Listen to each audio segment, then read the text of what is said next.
இதுதான் ரத்த பாசம். இதுதான் ரத்த பாசம். வார்த்தை சொன்னால் போதும் கோடிக்கணக்கான என் தம்பிகள் தங்கைகள்.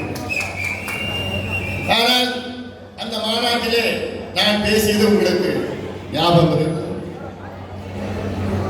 கோடிக்கணக்கான இளைஞர்களை நல்வழிப்படுத்த வேண்டும், அவர்களுக்கு படிப்பு வேண்டும், படித்த இளைஞர்களுக்கு வேலை வேண்டும், சுயமரியாதையுடன் வாழ வேண்டும்.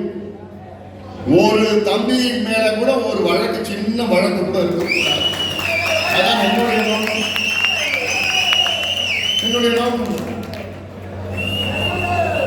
அதற்கேற்ப இனி வரும் காலத்தில் நாம் டீசன்ட் டெவலப்மெண்ட் பாலிடிக்ஸ்,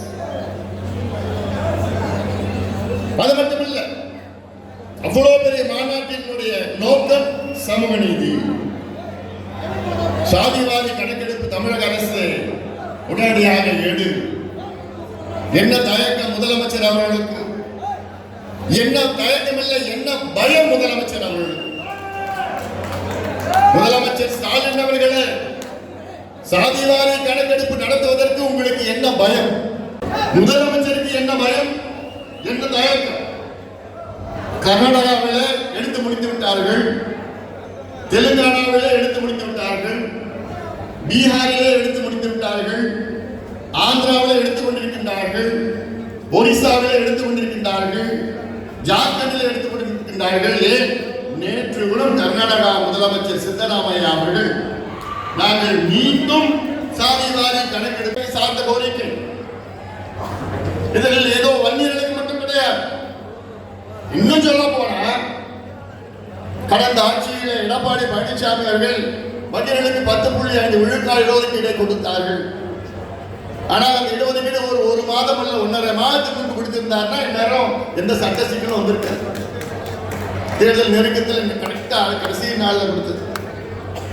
அதன் பிறகு வந்த திமுக அந்த இடஒதுக்கீட்டு வழக்கு போட்டார்கள், அதை எதிர்த்து சரியான முறையில் வழக்காடவில்லை திமுக. அதனால்தான் நீதிமன்றத்தில் தடை செய்தார்கள். உச்ச நீதிமன்றத்துக்கு நாங்கள் சென்றோம். உச்ச நீதிமன்றத்திலே கொடுத்த தீர்ப்பு, நீதிபதிகள் கொடுத்த தீர்ப்பு தெளிவான தீர்ப்பு. என்ன? தமிழ்நாட்டில் வன்னியர்களுக்கு உள் ஒதுக்கீடு கொடுக்க எந்த தடையும் கிடையாது, தாராளமாக கொடுங்கள், சேகரித்து நியாயப்படுத்தி கொடுங்க, அவ்வளவுதான். உச்ச நீதிமன்றம் எந்த இடத்துலையும் தமிழ்நாட்டில் சாதிவாரி கணக்கெடுப்பு நடத்திய பிறகுதான் வன்னியர்களுக்கு உள் ஒதுக்கீடு கொடுக்கணும்னு எந்த இடத்துலையும் சொல்லல. அதனால் வன்னியர்களுக்கு உள் ஒதுக்கீடு கொடுக்க தமிழ்நாட்டில் சாதிவாரி கணக்கெடுப்பு நடத்தணும்னு அவசியமே கிடையாது. ஆனால் அதை எங்களுக்கு வேண்டும் என்று மருத்துவர் ஐயாவும் பாட்டாளியும் என்று சொல்லுகிறது. என்ன வேண்டும்? சாதிவாரி கணக்கெடுப்பு நடத்து. ஏன் வன்னியர்களுக்கு மட்டுமல்ல, வன்னியர்கள் போன்ற பின்தங்கிய நிலையில் உள்ள எத்தனையோ சமுதாயங்கள் இருக்கிறது.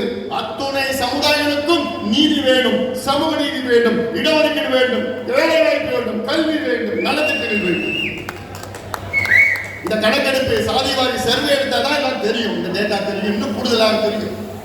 ஆனால் அதை எடுக்க தயங்குகின்ற முதலமைச்சர் ஸ்டாலின், தயங்குகின்ற சொல்ல மாட்டேன், அதை எடுக்க பயப்படுகின்ற முதலமைச்சர் ஸ்டாலின், பயம். இந்த மாநாட்டில் நான் பேசினேன். என்ன பேசினேன்?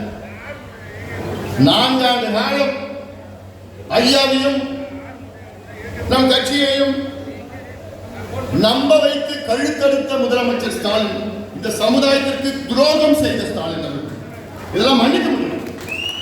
ஏன் நீங்க அன்னைக்கே பார்த்திருப்போம், நான் நாடுகள் முன்பு உங்களை சந்தித்தோம், அன்றே நீங்க சொல்லியிருக்கலாமே. சூழ்ச்சி மூலமாக குழப்பங்களை ஏற்படுத்தி இப்படிலாம் ஏற்படுத்தி கோழைத்தனமாக நம்ம அப்படியெல்லாம் குழப்பத்தில் அதெல்லாம் பார்த்துக்கலாம். எந்த குழப்பம்லாம் நம்ம தெளிவாக இருக்கு, எந்த குழப்பம்லாம் இல்லை. அதனால திமுகவுக்கு பயம் வந்துடுச்சு இப்போ. ஏன்னா திடீர்னு பார்த்தா 45 நாள்ல லட்சக்கணக்கான நம்ம சொந்தங்கள் வந்து சேர்ந்துட்டாங்க. திமுகவும் இடஒதுக்கீடு கொடுக்கல, திமுகவும் ஏமாத்திட்டாங்க, திமுகவும் சாதிவாரி கணக்கெடுப்பு நடத்தவும் போக்குவரத்து கிடையாது. அதனால ஒட்டுமொத்த வன்னியர் சமுதாயம் திமுகவுக்கு ஒரே ஒரு ஓட்டு கூட போடாது. இந்த தேர்தலில் அந்த முடிவு ஆயிடுச்சு. இது ஏதோ வன்னியர் சமுதாயத்துக்கு திமுக பிரச்சனை கிடையாது. இது வன்னியர் போன்று இருக்கின்ற நீ மிக மிக மிக மிக பின்தங்கிய சமுதாயங்களுக்கும் திமுகவும் இருக்கின்ற பிரச்சனை சமூக நீதி பிரச்சனை. வன்னிய சமுதாயத்தை மட்டும் இல்லை, பட்டியலின சமுதாயத்திற்கும் சேரும். ஏன்னா இந்த மாநாட்டில் நம்முடைய கோரிக்கை என்ன? பட்டியலின சமுதாயத்துக்கு 2 விழுக்காடு கூடுதலாக இடஒதுக்கீடு அதிகப்படுத்த. டயா பூஸ்டர் சுகருடைய ரிமோட் கண்ட்ரோல் இனி உங்க கையில. அனைத்து மருந்து கடைகளிலும் கிடைக்கும். செய்திகளை உடனுக்குடன் தெரிந்து கொள்ள கீழ்கண்ட கேபிள் மற்றும் டிடிஎச் நெட்வொர்க்குகளில் எம்நாடு செய்தி தொலைக்காட்சியை காணுங்கள். பாதகம் செய்பவரை கண்டால் நாம் பயம் கொள்ளலாகாது பாப்பா. மோதி மிதித்துவிடு பாப்பா, அவர் முகத்தில் உமிழ்ந்துவிடு பாப்பா. அண்மை செய்திகளை உடனுக்குடன் தெரிந்து கொள்ள இணைந்திருங்கள் எம்நாடு தொலைக்காட்சியுடன்.